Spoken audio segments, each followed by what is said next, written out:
नमस्कार, न्यूज़रूम में आप सभी का स्वागत है।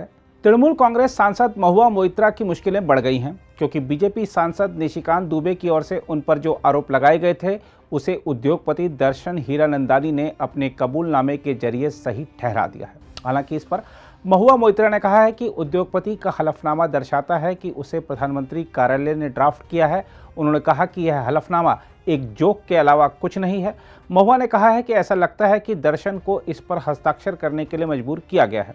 जहां तक दर्शन हीरानंदानी के कबूलनामे की बात है तो आपको बता दें कि रियल एस्टेट से लेकर ऊर्जा क्षेत्र में काम करने वाले समूह हीरानंदानी के मुख्य कार्यकारी अधिकारी दर्शन हीरानंदानी ने कहा है कि तृणमूल कांग्रेस के नेता महुआ मोइत्रा ने प्रधानमंत्री नरेंद्र मोदी को बदनाम करने के लिए उद्योगपति गौतम अडानी पर निशाना साधा।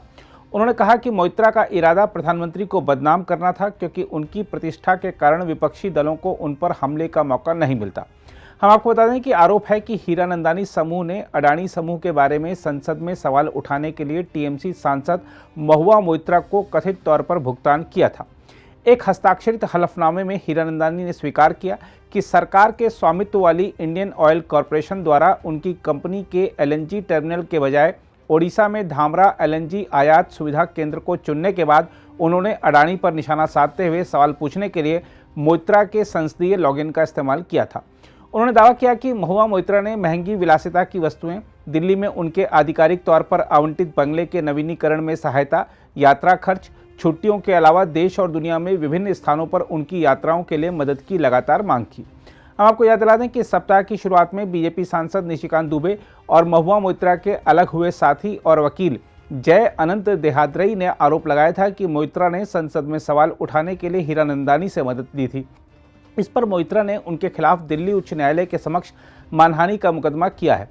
हीरानंदानी ने कहा कि वर्ष 2017 में बंगाल ग्लोबल बिजनेस समिट में मोइत्रा से मुलाकात के बाद जब वह विधायक थीं, वह पिछले कुछ वर्षों में उनकी करीबी निजी दोस्त बन गई। हीरानंदानी ने कहा कि इससे उन्हें विपक्षी दलों द्वारा शासित राज्यों में व्यापार का अवसर मिलने की उम्मीद थी। हीरानंदानी ने मोइत्रा के 2019 में पश्चिम बंगाल के कृष्णानगर से लोकसभा चुनाव जीतने के बारे में कहा। वह बहुत महत्वाकांक्षी थीं और राष्ट्रीय स्तर पर अपना नाम कमाना चाहती थीं।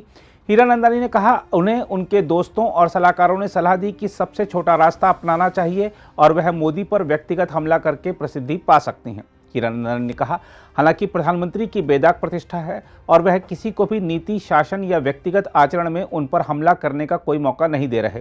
उन्होंने कहा जैसा कि मोइत्रा की आदत थी, उन्होंने सोचा कि मोदी पर हमला करने का एकमात्र तरीका गौतम अडानी और उनके समूह पर हमला करना है क्योंकि दोनों समकालीन हैं और वे एक ही राज्य गुजरात से आते हैं। हीरानंदानी ने कहा कि उन्हें इस तथ्य से मदद मिली कि अडानी ने व्यापार, राजनीति और मीडिया के कुछ वर्गों में ईर्ष्या पैदा कर दी थी और उनके आलोचक भी थे।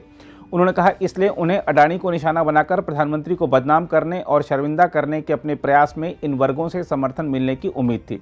हीरानंदानी ने कहा कि उन्हें आईओसी द्वारा उनकी कंपनी के एलएनजी टर्मिनल की जगह धामरा को चुनने के बारे में पता था। उन्होंने कहा इस जानकारी के आधार पर मोइत्रा ने कुछ सवालों का मसौदा तैयार किया जिनमें अडानी समूह को निशाना बनाकर सरकार को शर्मिंदा करने वाले तत्व रहे होंगे, ऐसे सवाल जिन्हें वह संसद में उठा सकती थी।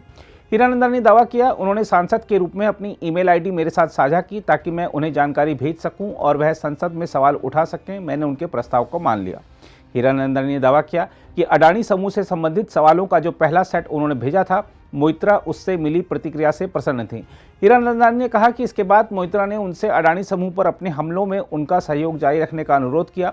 हीरानंदानी ने कहा उन्होंने मुझे अपना संसद लॉगिन और पासवर्ड प्रदान किया ताकि आवश्यकता पड़ने पर मैं सीधे उनकी ओर से प्रश्न पोस्ट कर सकूं। हीरानंदानी से टिप्पणी के लिए संपर्क नहीं हो पाया। हलफनामा सार्वजनिक होने के बाद उन्होंने एक्स पर अपना अकाउंट भी डिलीट कर दिया है। हीरानंदानी ने अडानी समूह द्वारा केरल में बंदरगाह परिचालन शुरू करने संबंधी खबर इस सप्ताह एक्स पर रिपोस्ट की थी। इस बीच निशिकांत दुबे की शिकायत को लोकसभा अध्यक्ष ओम बिरला ने संसद की आचार समिति को भेज दिया है।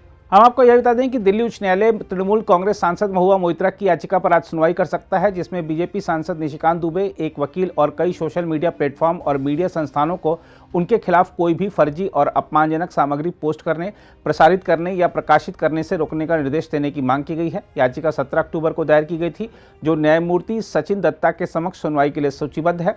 पश्चिम बंगाल की कृष्णनगर लोकसभा सीट से सांसद मोइत्रा ने दुबे, वकील जयंत अनंत देहाद्री, सोशल मीडिया मंच x, search engine Google, YouTube और 15 मीडिया संस्थानों को उनके खिलाफ अपमानजनक और दुर्भावनापूर्ण बयानों के प्रकाशन प्रसारण से स्थायी रूप से रोकने का अनुरोध भी किया है।